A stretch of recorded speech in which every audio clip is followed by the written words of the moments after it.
Добрый день, дорогие друзья! Сегодня 19 февраля. У нас морозы. Вчера вечером я топила камин, и мне захотелось снять видео.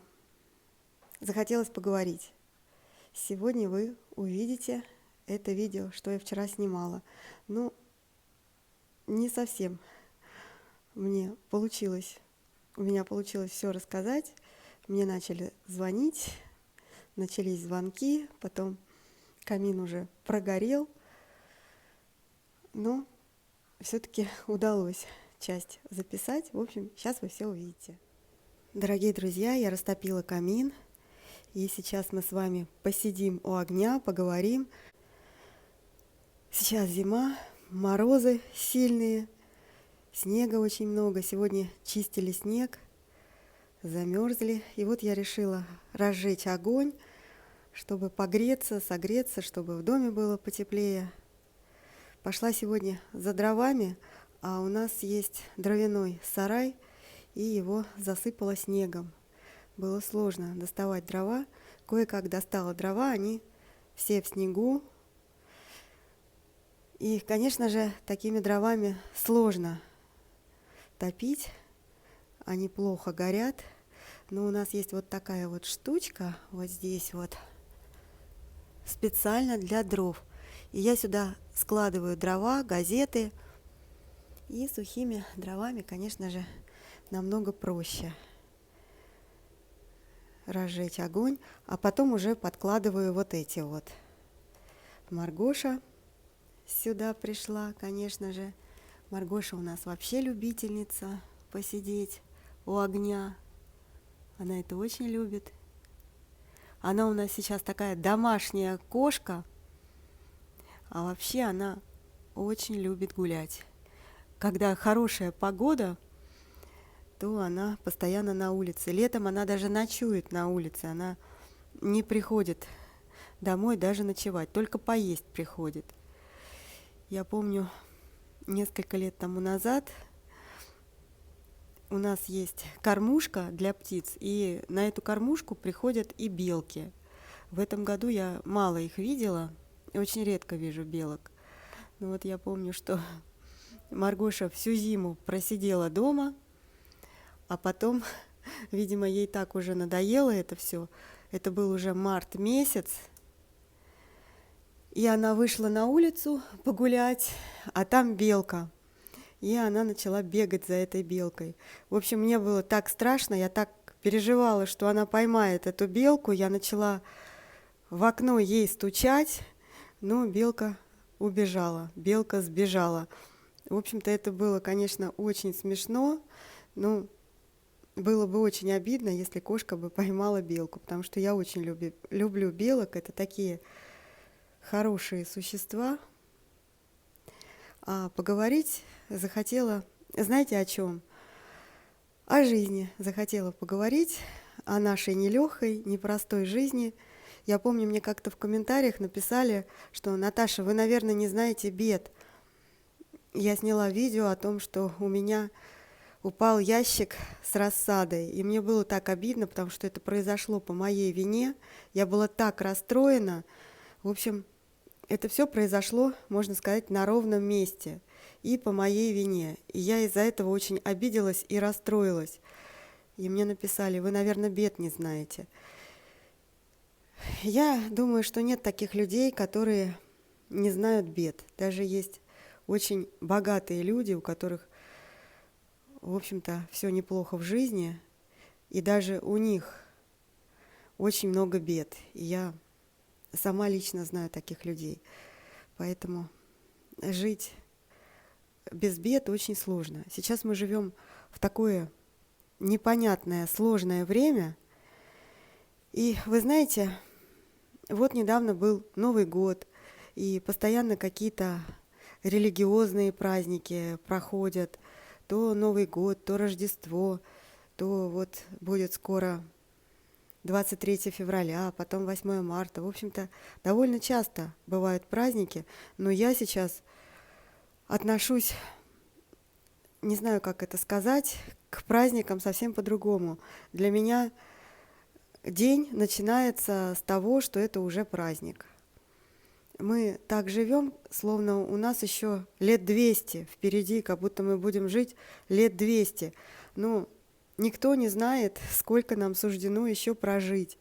И поэтому каждым днем нужно дорожить, и каждый день нужно сделать что-то такое приятное для себя, чтобы этот день нам запомнился, чтобы мы его прожили счастливо, прекрасно.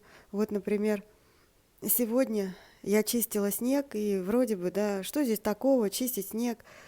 Но меня согревало то, что я чищу снег в своем доме, в котором я живу, который я очень люблю.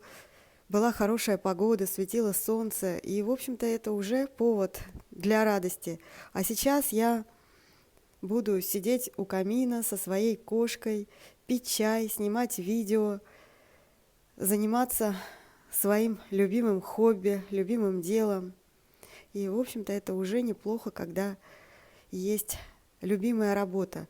Может быть, работа это и не совсем удачное слово, потому что оно от слова «раб», но все равно мне нравится это слово, особенно если говоришь «любимая работа». Гаснет огонек, надо подкинуть дровишек, чтобы огня было побольше, и тогда будет лучше. Я подбросила дровишек, но дровишки мокрые, и из-за этого они очень плохо горят. Но вот эта топка, она уже прогрелась, она уже горячая, и я думаю, что дрова, несмотря на то, что они сырые, надеюсь, что они будут гореть. Вы знаете, я совсем недавно прочитала цитату Льва Толстого. Я часто вижу его цитаты, в Ютубе их выкладывают. И я, конечно, не могу вам дословно это все передать, но смысл такой. Лев Толстой говорит, что если бы люди знали, что жить им осталось всего лишь полчаса, то жили бы они этих полчаса совсем иначе. Они бы не делали ничего плохого, дурного. В общем, смысл такой. Но поскольку люди думают, что у них еще как минимум полвека суждено прожить, то живут они не совсем правильно. И вы знаете, я действительно задумалась, что не совсем правильно я живу. Иногда у меня бывает жизнь какая-то скучная. Мне и в комментариях это пишут, что у вас жизнь скучная. Да, иногда она у меня бывает скучная, но вообще она у меня на самом деле очень веселая. Я показываю только свое хобби, садоводство, свои теплицы. Я не показываю свою личную жизнь. В общем-то, у меня все очень весело бывает. Не всегда, конечно, но в основном это сплошной цирк. Вот моя жизнь – это сплошной цирк. Это вот просто даже можно сериалы снимать, причем такие веселые достаточно. Вот. Но иногда, вы знаете, я устаю от разных приключений, и мне хочется побыть в тишине, побыть одной. И иногда, знаете, вот бывает такое, есть такое выражение «день сурка». Вот у меня тоже бывает очень часто настоящий день сурка. А сейчас я поняла, что не должно быть никаких сурков, никаких дней таких не должно быть. И я в последнее время как бы стараюсь свою жизнь сделать более счастливой. Все для этого делаю. Не всегда, конечно, получается, не все у меня получается, но тем не менее, сейчас я считаю, что очень важно иметь, опять назову это слово, работа. Наверное, не буду так говорить, иметь любимое дело. И вы знаете, я занимаюсь садоводством. Это, конечно же, очень тяжелый труд. Не скажу, что он легкий, но мне приносит он огромное удовольствие.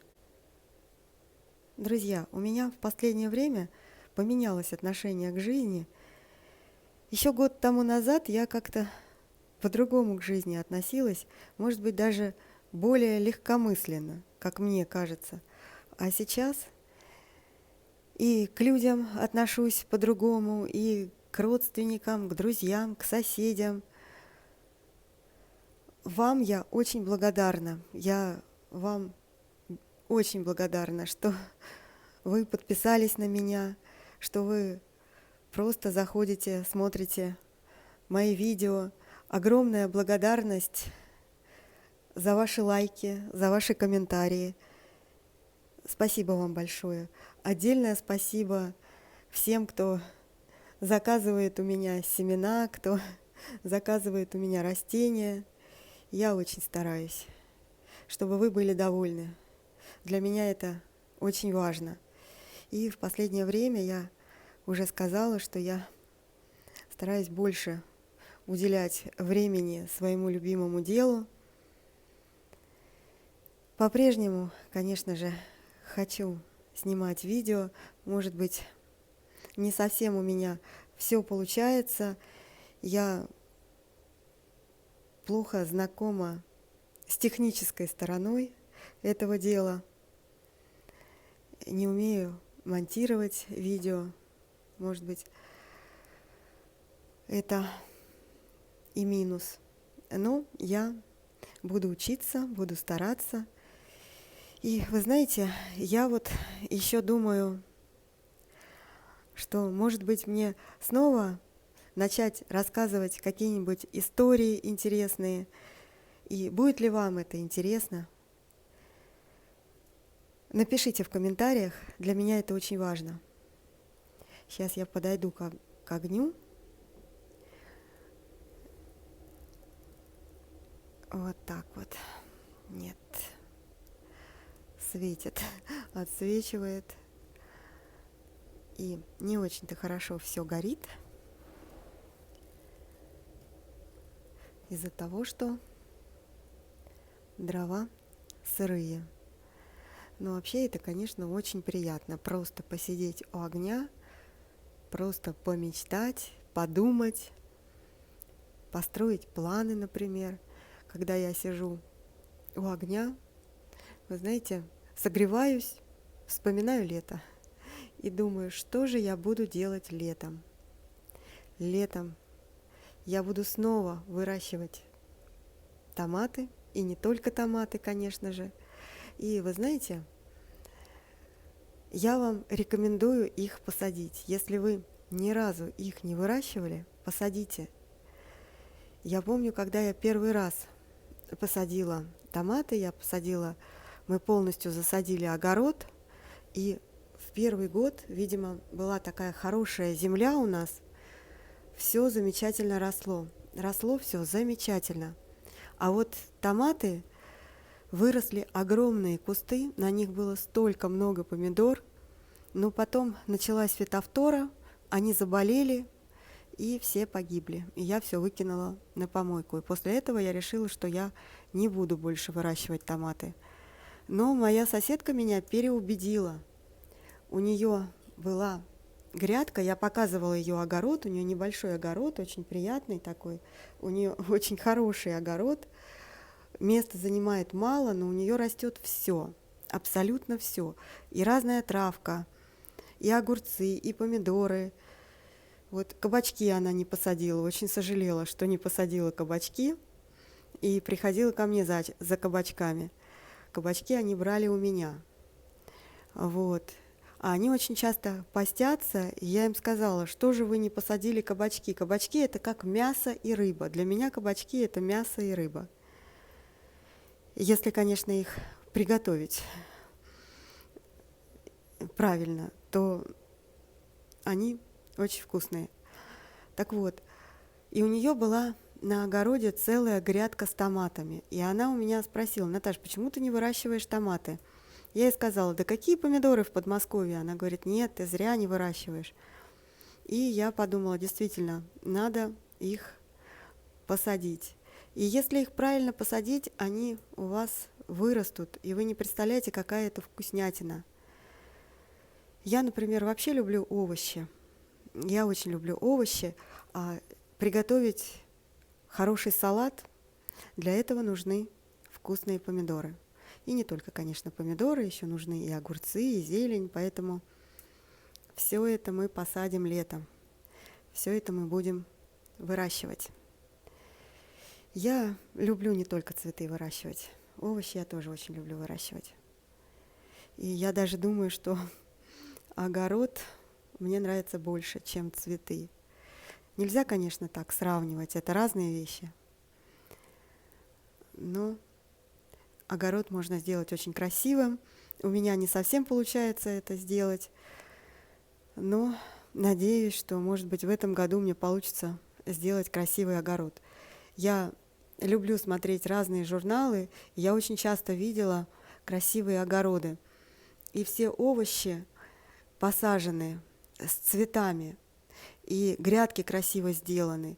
И вот даже грядка с капустой, если взять, вроде бы, что такого? Капуста и капуста, обычное растение. Но грядка с капустой тоже может быть красиво посажена. Дорогие друзья, я с вами прощаюсь. У нас снова скоро очередной праздник. Желаю вам хорошо его отметить. Потом весенние праздники наступят, и весна скоро наступит. Морозы наконец-то закончатся, и будем выращивать цветы, и не только цветы. Всего вам самого хорошего, до свидания. И объявление для тех, кто хочет заказать у меня семена томатов. Вот мой каталог. И если хотите, заказывайте. Один сорт стоит 60 рублей, 150 рублей стоит пересылка. И если для вас это дорого, то я сделаю скидку. Напишите мне, и я вам сделаю скидку. И пришлю вам каталог. До свидания.